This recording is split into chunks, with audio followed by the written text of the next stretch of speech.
Hello everyone, welcome to my YouTube channel. आज का जो हमारा टॉपिक है वो है user mode and the kernel mode. Now firstly the user mode. User mode कौन सा मोड होता है? जैसे कि आप सभी को पता है, हम अपने लैपटॉप पर या पीसी पे कहीं पर भी कोई एप्लीकेशन रन करते हैं, whether it is a C programming, HTML, anything, कोई भी प्रोग्रामिंग हो सकती है। उस लैंग्वेज में हम काम कर रहे हैं, हमें स्क्रीन नज़र आ रही है पीसी पे और हम कोडिंग कर रहे हैं। वो कौन सा मोड होगा? यूज़र मोड होगा। जो हम अपनी प्रोग्रामिंग जो है कोडिंग कर रहे हैं और वो हमें डिस्प्ले हो रही है स्क्रीन पे, जो जो हम लिख रहे हैं, टाइप कर रहे हैं, वो मोड स्पेशली कौन सा मोड होता है? यूज़र मोड, क्योंकि हम उसे देख पा रहे हैं और हम ही उस पर काम कर रहे हैं। Now the kernel mode. Kernel mode क्या होता है? अब हमने तो कोडिंग कर दी यूज़र मोड में, लेकिन उसके बैक साइड में भी तो उसकी वर्किंग फंक्शनैलिटी कुछ ना कुछ रही होगी।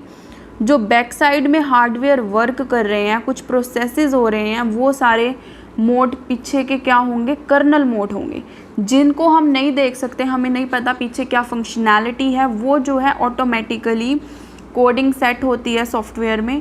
जो प्रोसेसेस या हार्डवेयर जो भी है बैक साइड से होते हैं, वो क्या कहलाते हैं? कर्नल मोड कहलाते हैं।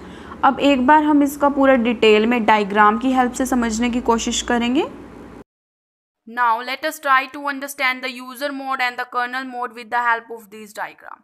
सबसे पहले जब भी हम ऑपरेटिंग सिस्टम में कोई भी ऑपरेशन ऑपरेट कर रहे हैं, तो उस ऑपरेशन को देखने के लिए कि क्या वो काम अच्छे से हो रहा है या नहीं हो रहा है, हमें दो मोड की ज़रूरत होती है, एक यूज़र मोड और एक kernel mode. Firstly the user mode. जो यूज़र मोड है वो तब होता है जब भी हमारे सिस्टम में कोई भी एप्लीकेशन रन हो रही होती है। वो एप्लीकेशन जिस पर हम कोडिंग कर रहे होते हैं, कोई भी प्रोग्रामिंग कर रहे होते हैं, जो हमें स्क्रीन पे डिस्प्ले होती है, वो क्या होती है? User mode. यहाँ पर जो है यूज़र अपना काम कर रहा होता है। सबसे पहले क्या होता है? यूज़र जो है वो प्रोसेस करेगा एग्जीक्यूटिंग। उसने कुछ भी मतलब काम करके एग्जीक्यूट करना चाहा, तो सबसे पहले वो कहाँ जाएगा? गेट सिस्टम कॉल के पास। गेट सिस्टम कॉल के पास क्यों जाएगा? क्योंकि उसे सिस्टम कॉल में जाना होता है।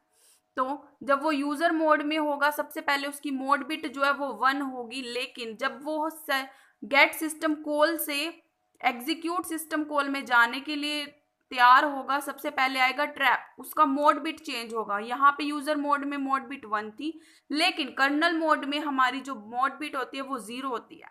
तो ट्रैप आएगा, हमारी मोड बिट चेंज होगी। यहाँ पे क्या होगा? Execute system call.